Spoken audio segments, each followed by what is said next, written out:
Thanks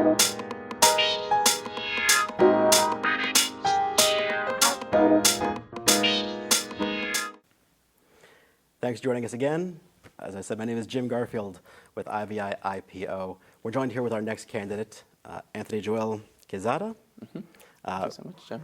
Hi. Thank you. Good evening. Joining us, now you're running for Cook County Commissioner of the 8th District. That's correct. Okay. Yes. First things first, welcome to the show, and congratulations on the endorsement from IVI IPO. So just for those who don't know, where is the 8th District of Cook County? Yeah, the 8th District is on the northwest side of Chicago, so it has over a dozen neighborhoods, including Logan Square, Humboldt Park, Hermosa, Irving Park, Belmont Cragen, Dunning, Portage Park. So it's on the northwest region of Chicago. And I also wanted to thank you for having me here and for the endorsement of IVI IPO. It's a great honor because the IVI has such a great history in independent political power, or building independent political power for working class people. And I'm actually a founding organizer of one of our own IPOs on the northwest side called United Neighbors of the 35th Ward. So we're carrying on the tradition of building independent political power for working class people. Now, you beat me to it. I was going to mention that, but I was also going to say that you are, in fact, the 35th Ward committeeman and a political organizer, community organizer in that area as well. Yeah. So that's a lot of work. And actually, it's earned you quite a few endorsements here. I'm going to see if I can run through a couple of them. So Congressman Chuy Garcia, Senators Martwick, Aquino, Robert Peters, Representatives Delia Ramirez, Will Guzzardi, Kelly Cassidy, several aldermen here, Victory Fund, Sierra Club, Girl I Guess, Equality Illinois, IVI IPO. There's a very long list here. I can spend the next 12 of our 15 minutes together just listing this off. So congratulations on that. Thank you. And the reason why I have those endorsements is because I have such a rich history working with all these leaders, all these organizations, and some of the progressive labor unions like the Illinois Nurses Association and the Cook County College Teachers Union. As you mentioned, I've been a community organizer for over 6 years now in the same neighborhood that I was born and raised in. And it's because, we need to be building political power, again, for poor and working class people to actually fundamentally transform our government and our economy so that we can fight for social and racial and economic justice. And so I've worked with all these organizations. I've worked with all these elected leaders on passing, bills, on fighting for bills and organizing in our communities and electing progressive champions. I've been doing that work consistently, and that's why, they trust me to be our next Cook County Commissioner of the 8th District. Now, I feel like a lot of folks, they know their aldermen at the city, and they know their state, representative senators, they know maybe the congressman. County's kind of in that weird middle area. So what is it that the county does? What is a commissioner's role? Yeah, well, we're definitely looking to change that. Okay. We want to make sure people know who their county commissioner is.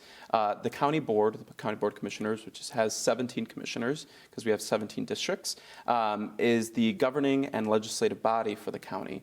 So you have your 17 commissioners, you have your Cook County Board President, Tony Preckwinkle, and the Cook County Board of Commissioners oversees our health and hospital system, our Cook County forest preserves, our county jail system, our infrastructure like our county highways, and criminal justice.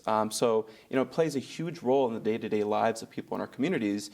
And, it's a shame that some people don't know who their commissioners are. And I think that's also a testament to sometimes the leadership of the commissioner for not making themselves well known in their communities. And that's definitely the case in the 8th District. A lot of people don't know who our commissioner is. And if they do know who he is, it's for bad reasons, not for good reasons. Well, I won't give any press or airtime on that one, but I will say, that it's a good thing that you do want to get out there and make sure folks do know who you are. Yeah. Now, you mentioned the health systems. I know people think of, Stroger, Cook County Hospital as like the institution, but then everywhere else you think of kind of private hospitals, religious hospitals, things like that. One's connected to universities. What other Cook County hospitals are there in the system? Well, there are clinics. There's a Belmont Cragen healthcare clinic. There's an Austin clinic. There are over a dozen clinics around Cook County. But I think we need more. We definitely need more, right? We have a mental health care crisis in our society. And, I would be very interested, if elected, to advocate building more neighborhood-based clinics so that everyone knows, my clinic is down the street or it's, a couple blocks over. I can take the bus to my clinic. I definitely think we need to have more clinics and more hospitals, especially under a global pandemic, right? We need to make sure that we have a robust public healthcare system, and that we're moving toward universal healthcare, and that we're providing healthcare to everyone, regardless of their income, regardless of their employment status, and even their citizenship status. I think that's the best way to have a healthy and happy community. Now, do you picture this as being partnerships with private nonprofits, or do you picture this as being county-run clinics? Yeah, I believe so. What I would want to do is make sure that we have robust county-run clinics. And I, of course, want to be working with our state legislators and our federal legislators to talk about how we're moving toward universal health care like Medicare for All, and having more robust public institutions across the county and the city. Now, I know Illinois, or I suppose Cook County, has county care as its kind of Illinois Medicaid pass-through is the organization. Do you see that as kind of expanding to basically cover everyone in Cook County has county care as a base level? Is that the kind of universal health care you're thinking of? Yeah, I definitely want to see, how can we use county care as a model for universal health care? How are we expanding it to more people in income brackets? Because right now it's mainly for lower income folks, people who are unemployed. So how can we expand that to undocumented families or folks who are not within the current income bracket?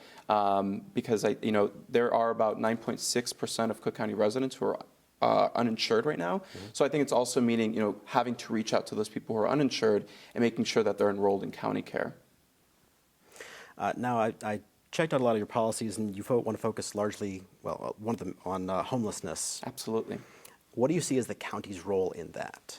Well, I think the county should play a larger role, right, in coordinating homeless outreach services, social work services with the City of Chicago and the surrounding municipalities in Cook County. I think we need to work with their Department of Family and Support Services to make sure if someone's coming through a county hospital or a county clinic, how are they being coordinated with city resources and vice versa, right?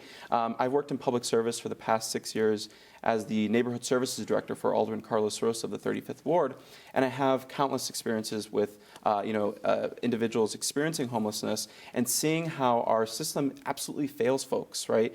There was one gentleman by the name of Dennis Domsky who had been experiencing homelessness for 10 years, and it took my colleague and I 1 year to find him a housing unit, but then to also make sure that he was enrolled in health care, that he had the systems that he needed in place for him.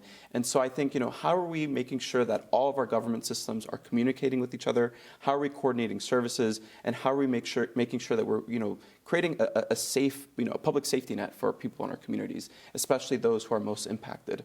And homelessness is something that's really near and dear to my heart. My family experienced poverty growing up, and so I understand that struggle.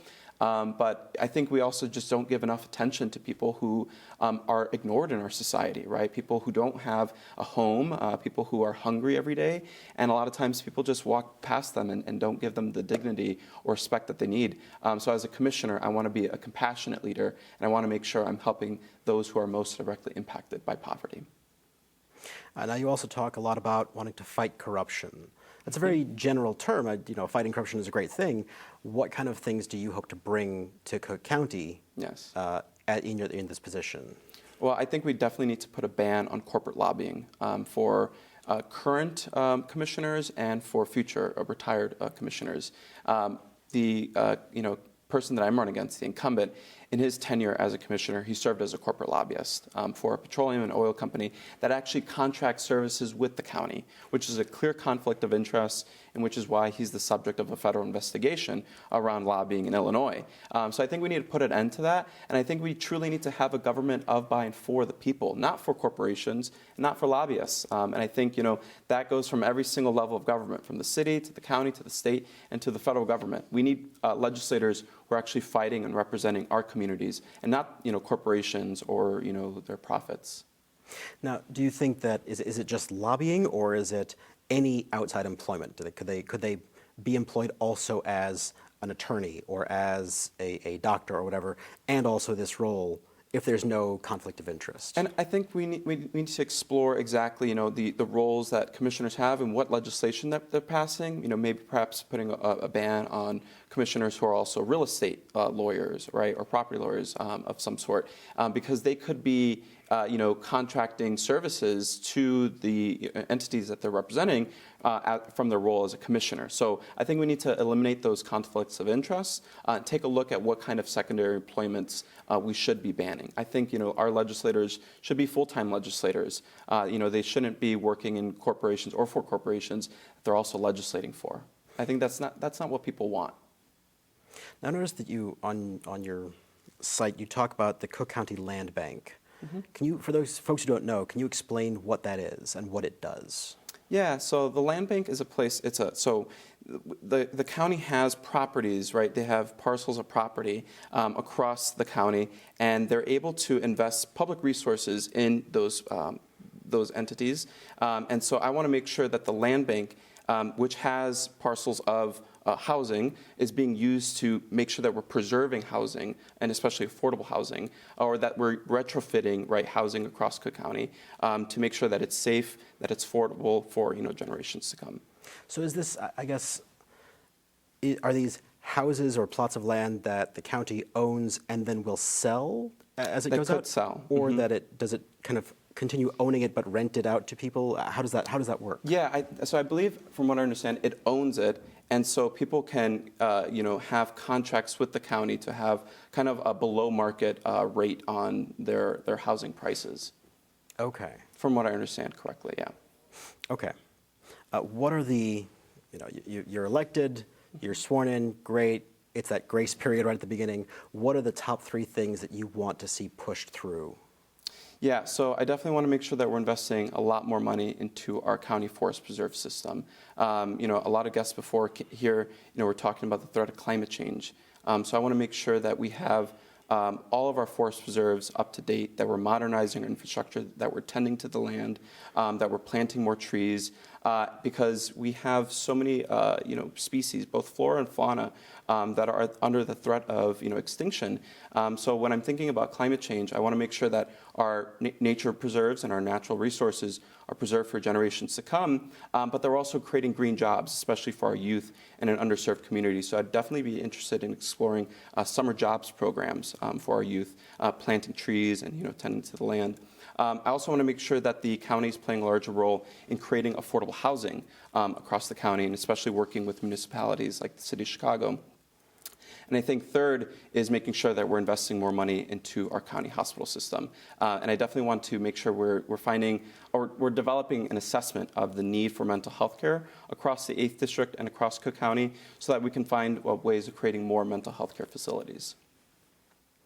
Now, just mental health, or do you want to see the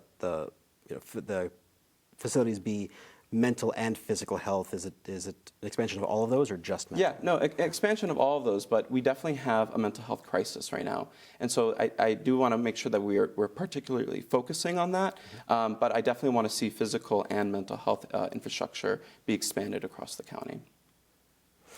What's your punch number? 124. 124. Everyone knows that one. All right. Yeah. All right. Well, thank you so much for joining us. I want to go ahead and say make sure to vote June 28th. Early voting is again June 13th to June 27th. And make sure to punch 124. 124. Thank you all. And thank you for joining us. Thank you, Jim. Appreciate it. Yeah.